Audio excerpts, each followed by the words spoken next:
What is up, everybody? Welcome back to your Average Joe Sports Network. I'm your host, Drew Hoover, and today we're going to dive into the NFL draft and the defensive side, finally, of my prospect rankings. The reason why it's taken so long, the gap between my last offensive ranking video to starting this defense, is honestly because of the scouting combine. A lot has changed, and I've had to go back to the film and reevaluate. And so I would say my rankings are probably different now than they were probably a month or two ago. So, I mean, that's all part of the process, really making sure that you get these picks right. So if you haven't subscribed to my channel yet, please click that subscribe button. And Anthony Garcia is your man. If you have any video or graphic design needs, his link is in the description below, www.opticventure.com. So the first thing we're going to address is my top 5 edge rushers in this draft. And there's a lot of depth to them in this draft. And I think it coincides with the offensive side when I talk about those offensive tackles. It's really all about controlling the line of scrimmage. So if you're going to see a lot of those offensive line coming off the board, don't be surprised if you see a lot of defensive line come off the board as well. So let's start with our top 5 edge rushers in this draft. And at number 1, I think this is a unanimous selection at number 1, and that is Aidan Hutchinson, defensive end from Michigan. At 6'6", 265 pounds, he had 14 sacks and 2 forced fumbles in 2021, and he had so many accomplishments and recognitions. He was the Big Ten Defensive Player of the Year. He was first team All-Big Ten. He was consensus All-American. He won the Lombardi Award, the Ted Hendricks Award, and the Lot Impact Trophy. On tape, he shows the combination of quickness and toughness. He's got that motor, which you love to see. He's got what I would call a tool belt of moves at his disposal, and he's very polished at those. He works hard at getting those moves right. My NFL comparison to him is Nick Bosa. Now, there's some experts that would say that he's not as polished as Nick Bosa, but I would say that his impact could be similar. When you look at when Nick Bosa was drafted by the 49ers, remember, they had DeForest Buckner, Eric Armstead, Solomon Thomas, and they just traded for D Ford. Then they went ahead and drafted Nick Bosa anyway. Turns out you end up having the best defensive lineman in the league that year, and they end up going all the way to the Super Bowl that year. So I feel like Aidan Hutchinson can have that similar impact. At the moment he steps onto a defense, he elevates their status all the way up to 11. And now for the second edge rusher on my board, George Karlaftis, defensive end from Purdue. At 6'4", 275 pounds, in his 3 years with Purdue, he had 14 career sacks and 3 forced fumbles.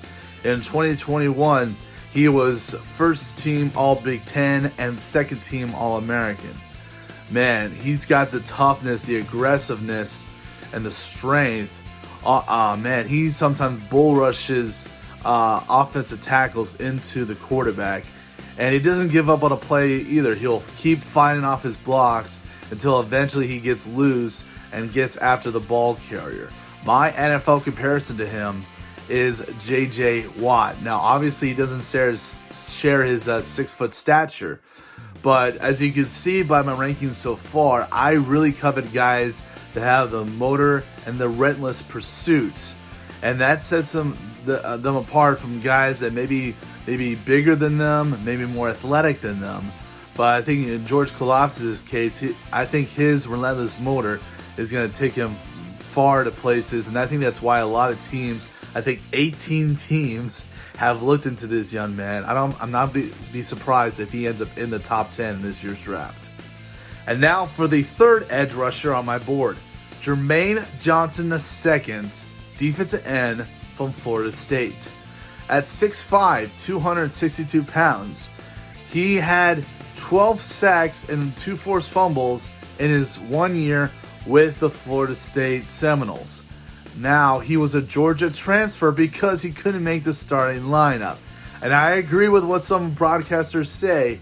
I'm surprised he never made the starting lineup in Georgia because, man, this guy is quick off the snap. Again, another guy that's got the relentless pursuit. And because he's got the length, those long arms, man, if he gets his hands on you, he's got you and he's taking you down.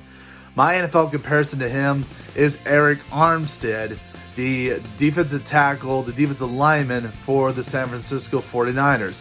Again, 6'5", 6'7", different heights. But again, these are guys that are underestimated when it comes to their quick off the snap and their ability to bend and get to the quarterback.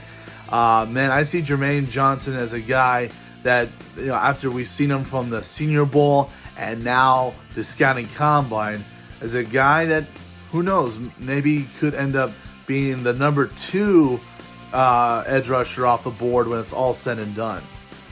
And now for the 4th edge rusher on my board, Kayvon Walker, edge rusher from Georgia. At 6'5", 272 pounds, he didn't have a lot of time on the field, but he did end up with 10 career sacks. He's got the athleticism, which makes him a very versatile player. He could play off the edge, he could play a 3-technique defensive tackle, or he could drop back into coverage. And the combination of athleticism and speed makes him a very disruptive defensive player. My NFL comparison to him is Justin Houston, a defensive player that spent time mostly with the Chiefs, but has spent time with teams like the Colts and Ravens as well. Again, a guy that can rush off the edge and is a very disruptive guy off the edge, but could also drop back in the coverage and make plays there as well. And this is why Kayvon Walker has continued to climb up the board, along with guys like Jermaine Johnson II. And there's a lot of defenses and defensive coordinators that are saying, hey, we may not have a, quote unquote, formation or a specific philosophy, but they will say that they're willing to take in the players and try to use their talents and maximize their talents.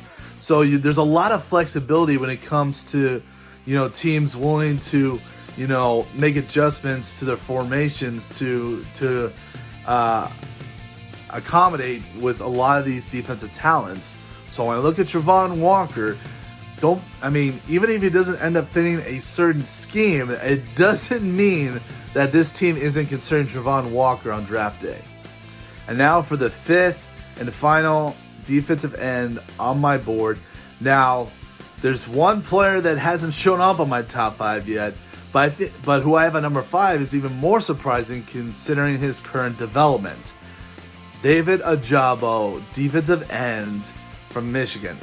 At 6'5", 250 pounds, he had 11 sacks, 5 forced fumbles, and was first team All-Big Ten. Man, he's got the speed, the ability to bend around the corner and get underneath. And man, every play he is trying to get the ball loose. Even when he gets a sack, man, he is trying to punch the ball every single time. And he's very known for his spin move. He is very dangerous with it. If he does a spin move on you, he's leaving you in his dust. My NFL comparison to him is Dwight Freeney, mostly for the spin move that I just said. Dwight Freeney was a master of the spin move, and David Ojabo is a guy that a lot of people say is not a finished product yet. But I feel like with the right coaches, he can definitely continue to use that spin move, and especially, like I said, those 5 forced fumbles, man. There's going to be guys that love to turn over the ball that are going to look at David Ojabo, even though he just tore his ACL, and might take a chance on him still in the first round. Now, those have been my top 5 edge rushers, but I'm going to throw an honorable mention at you because there's obviously an edge rusher that's not in my top 5 that you guys deserve an explanation why he's not in there. His name is Kayvon Thibodeaux, defensive end from Oregon. He's 6'5", 285 pounds. He had 19 career sacks and 3 forced fumbles. In 2020, he won the award for the best defensive lineman in the Pac-12. In 2021, he was first team Pac-12 and first team All-American. He's obviously got the burst off the snap. He's very explosive. He's got the combination of speed and power. But unfortunately, the reason why he is not in my top 5 is obviously precautionary, because out of all these players in this draft, he's got the biggest, I believe, boom or bust on him. And a lot of that has to do with the fact that people question his motives. People question his heart if it's actually in the game. And the scouting combine really didn't help him. He went from, I'm going to do all the drills so I can prove to everybody that I'm not who they say they are, to not doing any of them and saying, well, it's been a long day. To me, if I'm NFL scout, that would be my huge red flag. And this is a guy that may not be even worth a first round pick. And I know that's extreme to say, because a lot of people say, you know what, he could be, a top 5, pick. But I think that matters a lot. And he wouldn't be the first edge rusher that was considered a top 5 pick in the beginning of the process that would slip to the bottom of the first, maybe out of the first round. You look at the last 2 years. 2020, it was AJ Espinoza. He had a poor pro day, and he went from a guy that was up with Chase Young as a top 5, top 10 pick to slipping all the way in the second round to the Buffalo Bills. 2021, it was Gregory Rousseau. Not only was his, lack of performance on his pro day, but it was also a comparison to his teammate, Jalen Phillips, who had a big pro day performance. And if it wasn't for the Buffalo Bills picking at the bottom of the first round, he too may have slipped into the second round. So I'm looking at Kayvon Thibodeaux, again, a guy that people don't deny his talent and stuff. But, LaShawn McCoy said it best when he was on Good Morning Football. Can you really trust this guy when the game's on the line? He's going to put his 110% in there. I'm not confident in that.